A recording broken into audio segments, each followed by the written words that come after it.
আজ রান্না হয়ে গেছে? হ্যাঁ। কি রান্না করলে? এই তো নিয়ে এসে টেবিলে? টেবিলে এনে দাদা খাবে বললো মা খেতে দাও, ওই জন্য টেবিলে নিয়ে আসলাম। কি করে? এই যে, গরম গরম ভাত, আর তোর জন্য উচ্ছে সেদ্ধ দিলাম, মানে উচ্ছে কি করলা বলে, আর বাবার জন্য পেঁপে সেদ্ধ।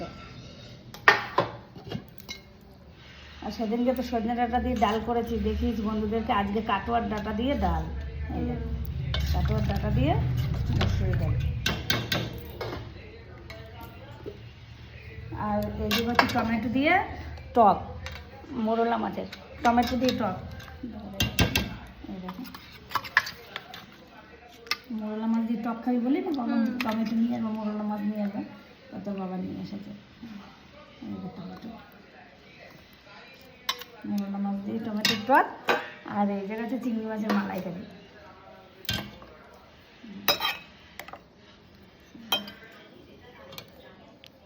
চিংড়ি মাছের পোস্ত দিয়ে চিংড়ি মাছের মালাইকারি করেছি।